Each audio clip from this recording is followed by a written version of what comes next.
Welcome to the Tech Talks Daily Podcast, where you can learn and be inspired by real-world examples of how technology is transforming businesses and reshaping industries in a language everyone can understand. Here is your host, Neil C. Hughes. Welcome back to the Tech Talks Daily Podcast. Apologies to the regular listeners, but I am going to mention my new book again, Great TED Talks Innovation, but only to thank you all for your support, because as I record this podcast, the book has hit the Amazon bestseller list in America, Amazon.com, under 2 categories. I think it even sneaked into the top 20 list for a few hours. But it was only possible because of everybody listening. So thank you so much for all your help and support. And as you all know, technology and innovation are subjects very close to my heart. But you will also know that trade shows like CES leave a bad taste in my mouth sometimes, because we're often using technology and innovation to solve problems that don't actually exist. But what if we went back to the drawing board and began with inclusive and empathetic design, and then add the technology? Well, today's guest is passionate about that very topic, and he is the Director of Experience Technology at a company called Kin Carta Connect. And Kevin has got a deep interest in accessibility and inclusive design, with a personal passion and story behind it. And he also explains the potential behind the purple pound, which is worth over 249 billion. But his big passion is designing with empathy when it comes to digital transformation. And he's also incredibly well versed on what is not currently happening, and most importantly, what needs to happen, and engaging with a part of the community that is sizeable but somehow overlooked. So if anybody out there enjoys listening and learning about how technology can make a difference with a very human story at the heart of it, and find that kind of thing much more interesting than news of another smartphone spec being leaked, you're in for a treat today. So let's get Kevin onto the podcast now, and we'll talk all about it. So a massive warm welcome to the show. Can you tell the listeners a little about who you are and what you do? I'm Kevin Mar-Molinero, inaccessibly long surname, which nobody can ever spell correctly. I have the rather grandiose job title of Director of Experience Technologies at Kin Carta Connect. What that means, to kind of unpack it a little bit, is I have responsibilities for front-end development, creative technology, inclusive design and accessibility. And one of my big focus currently is on the last part of that, the inclusive design and accessibility aspects. And my background is 10, probably 15 years worth of digital marketing experience these days. Previously of Digitas LBI, prior to that, worked at Expedia and another agency called Redweb, and a few other smaller ones prior to that as well. So long period of time in this industry. And a very cool job title. I think it's right up there with technology evangelist, isn't it? It's incredibly cool. It's a broad church one. But I have read that you have a deep interest in accessibility and inclusive design, and all with a passion and a story behind it. So I've got to ask, can you share that story? Yeah, absolutely. So I always say to people I've got sort of 10, 15 years experience working in this space. And I was having a conversation with somebody called Charlie, who's he'll kill me for getting this wrong if I get his job title wrong, Diversity and Inclusion Officer at LNER, the train company. And he made me realise I actually don't have 10 to 15 years experience. I've got pretty much a lifetime experience of it. So the reason for that is my uncle is blind with learning difficulties, and also has multiple other complications around his disabilities as well. And my mum is partially sighted to the point where she has herself registered as blind. So it's quite a personal kind of reason for my interest in this. And why I was saying I've done it all my life is because without realising, and this is what Charlie brought out, I've been doing inclusive design in so much as I remember when I was a small child going around the house putting bits of sellotape over the correct on and off buttons on my uncle's radio so that he could find the right buttons to turn on so he could listen to a test match special or the like on separate radio sets. So I think it's very much a lived experience, which gives me this kind of passion for making things more egalitarian and being able to involve more people. That makes so much sense hearing that story, because one of the things that really stands out when I was researching you is that this belief that empathetic design is an integral part of the digital world. But for people that are not too aware of this, can you tell me a little bit more about exactly what the Purple Pound is and how it's actually worth over £249 billion alone?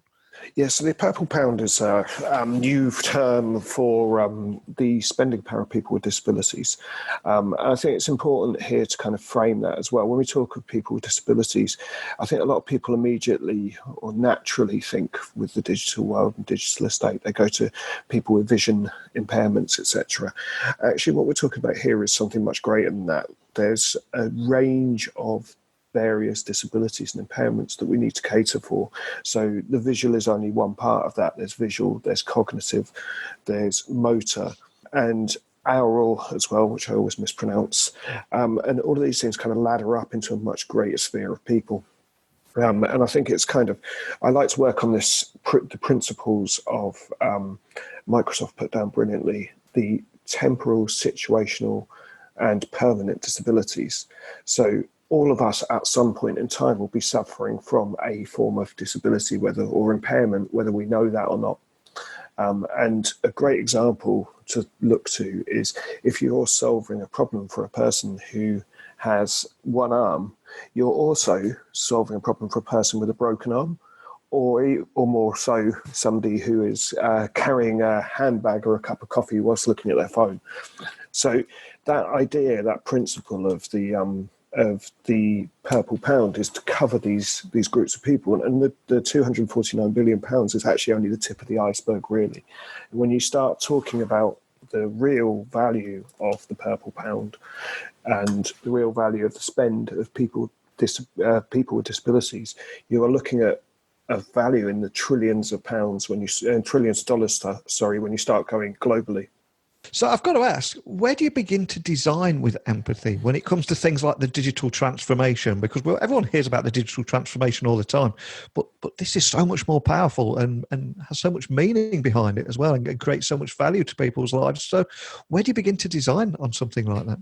In the perfect world, you start way beyond the usual beginning point. I look at it as a start line.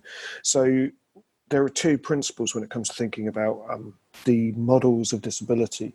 So you have the physical model of disability, which is what affects people and how they are affected by their own personal experience and what they can and can't do. We also have the social model of disability. And the social model of disability is barriers that are put in front of us and put in place by the tools that we use. So the classic example would be the door handle that is circular versus the door handle that is a push door handle. And by giving somebody a circular door handle and they perhaps have motor issues, they can't get the grip to turn the handle to open it. If we instead put one which you can use your elbow to lean down on, which is particularly relevant in the time of COVID as well, you suddenly create access from the off. And that's where the principles of empathetic design come from, is starting before the event. So if we think, what is it that is a solution for one group that is also a solution for us all? And we tend to look at that from a point of view of the best place we can do it from is starting with ethnographies and insights and looking at how people really engage and what are the barriers to the entries to the platforms and the digital tools we're creating. And listening to you talk about it there, it all makes complete sense. But so many brands just seem to be doing the bare minimum and are actually reacting rather than leading. Hey, can you expand on why you think that is? Fundamentally, I don't blame brands for doing that. Yeah. I think it was always the domain of either the technical team, and there are some fantastic and fabulous technical people who really got under the skin of these things and helped create the movement, which is now what it is, but also of compliance. And it was the fear of being sued, the fear of litigation, particularly in the US. The ADA, the Americans with Disabilities Act, was a real kind of landmark turning point. I'm never sure whether it's particularly a good thing or a bad thing that it took something like that to create the environment we're in. Certainly the knock-on effect of it is good, but there are some very high-profile cases that came from that. The Domino's Pizza case, which I'm sure everybody cites and is aware of, where their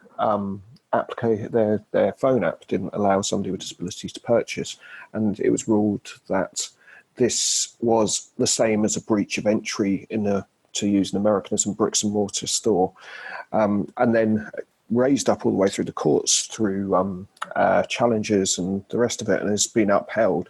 And that kind of really became the turning point for the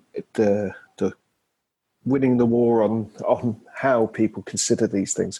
But at the same time, what's happened is alongside that has been a maturity and a realization that we are in a more diverse society now, and that there is no reason to not include as many people as possible. In fact, it's negative to your business if you don't. And another thing to think of with when we speak about inclusive design is we're not just speaking about people with impairments and disabilities. Inclusive design also speaks to people from more diverse backgrounds. So the use of non-gendered language, or to consider how you would show the people, your consumers and your customers within your marketing, is still part of this as well, socioeconomic, etc., etc.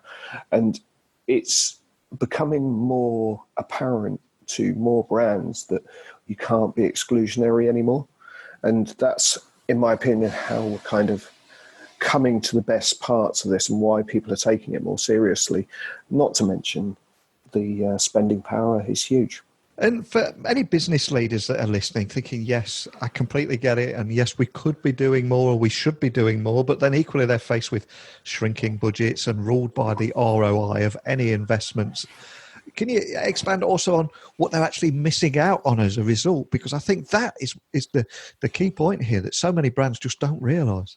Listen, I mean, the easiest response to that is it costs you a lot more money going through courts and being sued than it does doing this properly. Yeah. And I think we'd be negligent not to start at that point with both the ADA rules in the United States, the European directives that are now turning over into real legislation in European Union countries, and the Disability Discrimination Act in the UK. You only need to look at the fact that the UK government has been called up for not providing sign language for the daily COVID briefing and potentially entering a lawsuit for that. And I think that start point is vital for the kind of the progression of this and why you should do it. But if we're talking about it from a kind of the next level perspective of what are you missing and why, whilst we're trying to be more frugal and economic in these times, I think we also need to consider that you've got an untapped market, and any good business leader wouldn't go in and size 20% of the potential revenue and audience off from the start as unimportant. And if you don't concentrate on this, that's precisely what you're doing. You're saying 20% of my potential consumer base simply doesn't exist. And for those business leaders listening that you've delivered that wake-up call to today and probably thinking that they should be exploring this more, can you share how you're actually designing with empathy just to help anyone else do the same? Yeah, I mean, it's a process, and the process we follow is there's a methodology to it, but it's one which we're discovering ourselves as we proceed through. And like I said, what we start out with is user research, actually speaking to real people. And I had quite a, eureka moment a few weeks back when we were doing user research, and felt like actually everything I'm doing is maybe potentially wrong. And it's because we make lots of decisions and assessments based upon guidelines. And it's not to say these guidelines aren't great. Things like the WCAG guidelines, etc., are brilliant for checklists. But where we start from is actually speaking to users and seeing how they interact and how they work with the digital estate, and then applying those new user journeys and those insights into actionable results from the back of it, and mapping where. So a lot of the things which we find is that there's intersectionalities between the various impairments, the various needs of the users. And if we map those intersectionalities, we can then start applying new user journeys, which maybe don't start from the same point which we normally would. So we may disregard the front end and UI completely and think, how can we solve a user journey? For example, the structure of your content can also power a voice assistant. It can also power the underlying technical basis of the accessibility tree, as opposed to looking at the DOM. And if we start thinking in those respects and thinking, how do we start correct, then we proceed in a completely different manner. And the more complex our technical world gets, the more important it is that we start at those points. So if you're considering, say, for example, you're on a large platform which is consuming data from multiple places, you perhaps have a PIM, or you have API layer and then being pushed through a gateway. If you're not considering, as those come through your API gateway, the normalization, not just for the content output, but also in terms of how do we make this data fit the assistive technologies, how do we make sure we include the supporting content which comes through, then you're missing a chunk from the start. And it's that application of the real user research and viewing what people do and how they do it that's so important. And I'm glad you mentioned data there, because I think for most businesses, data is the most valuable asset, but it's also the most underutilized. So can you tell me more about how you guys are actually focusing on things like personalization, efficiency, and agile decision-making, so data leads to more intelligent platforms?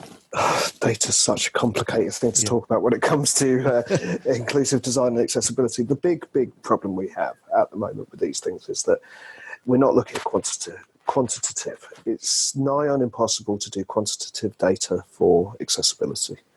And it will be possible in the future, but as things stand now, you don't have a Google Analytics, you don't have a tracking mechanism for the assistive technologies and how they tie back into what a user has done.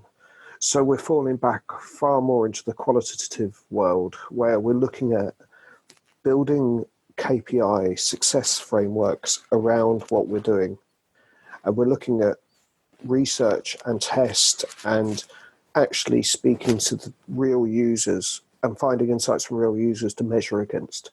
Now, it's kind of, I think of it almost in the world of like when UX first became a discipline.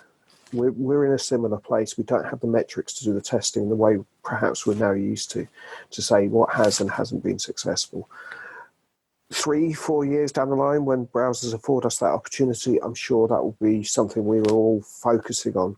But for now, what we need is to really go user first, go people first, think from the human aspect and build success KPIs off the back of how we engage audiences. And we have talked about a lot of the problems in the industry at the moment, but equally found new ways forward as well. But I've got to ask, what makes you hopeful or even excited about the future, especially in these uncertain times that we both find ourselves in?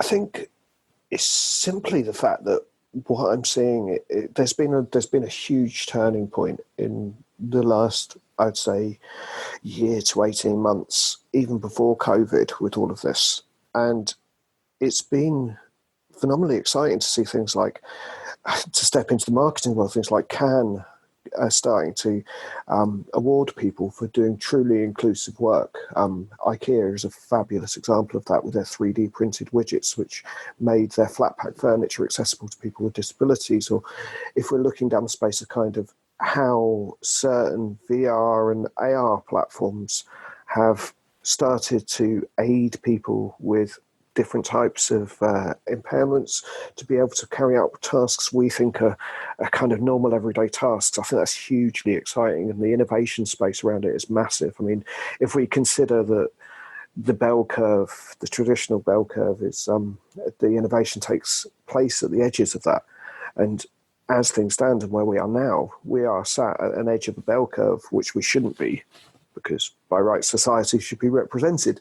But if we're playing in that space, we are really opening up opportunities to huge amounts of innovation down the line and doing some really interesting work. I think also, moreover, I think there is a different generation coming through, and a generation who truly cares about inclusivity, who cares about diversity, both in the workplace, in brands, in digital, and will make hard, conscious budgetary decisions. If your brand is not inclusive, if your brand is not accessible, they will only use it if they have to. If your brand is inclusive, if your brand is accessible, if your brand is doing more than just, and I hate to use the term, but tokenism, then they will choose to use you, and they will have far greater attachment to brands that are doing the right thing. And it's really interesting to see that, and I think that will drive us forward as well. So, Kevin, can you tell me a little bit more about the story behind the origins of email, or precursor to email? Because I think it's a great story for us to end on today. I think a lot of people don't realise how integral designing for people with impairments has been in the progression of what we do. And one of my favourite stories, and I've got to be honest with you, I'm not completely 100% to the veracity of the story, but I think it's a nice way of looking at it, is the precursor to email, the protocol precursor, ARPNet, which I'm sure some of your listeners will know about, was initially designed for two people to communicate because one of them had an impairment. And it was, the story goes that it was designed so that they could send love letters to each other. Oh man, that is a beautiful note to end on, isn't it? For anyone that'd like to find out more information about the work that you're doing at Kin Carta, and maybe even contact your team and continue this conversation we started today, what's the best way of doing that? So from a personal basis, I think you can always contact me directly. A podcast is the most difficult place to ever give my email address out, but it's kevin.mar-molinero@kinandcarta.com. For those of you who don't speak Spanish, the surname is spelled MAR-MOLINERO.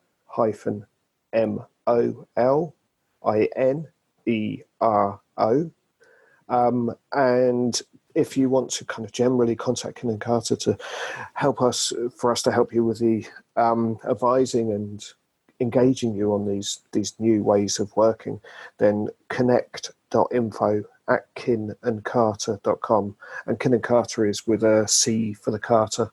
Now, I always say at the end of every episode that technology works best when it brings people together. But what I love about what you're doing here is, yes, you're using technology, but the very heart of that is empathetic and inclusive design. And I love on your website, I was having a look before you came on today, and it says you use tech to make the world better.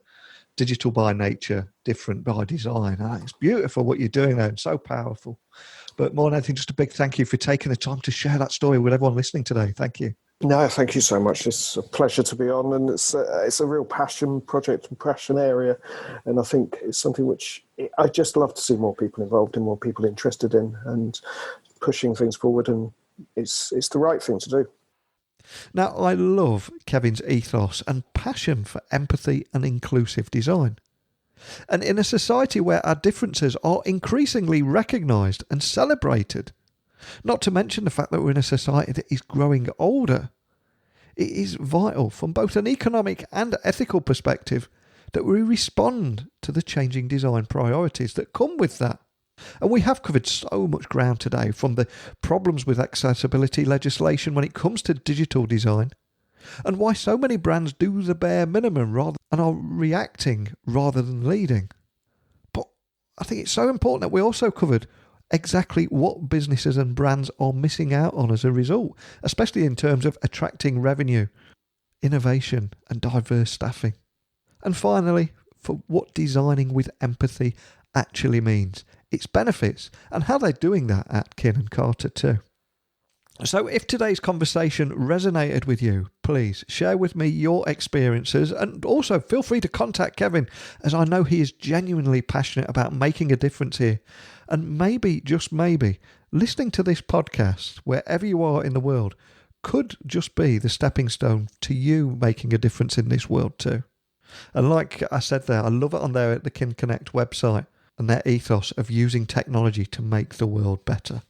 So, as always, email me, techblogwriter@outlook.com. My website is techblogwriter.co.uk. If you need help with business blogs or launching your own podcast, get in touch.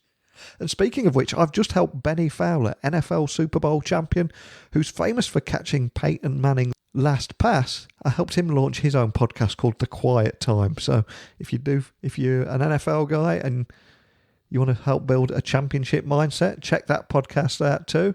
But more than anything, a big thank you to each and every one of you for not only listening to this podcast, but for supporting it too. So thank you so much. And until next time, don't be a stranger. Thank you for listening to the Tech Talks Daily Podcast with Neil C. Hughes. Remember, technology works best when it brings people together.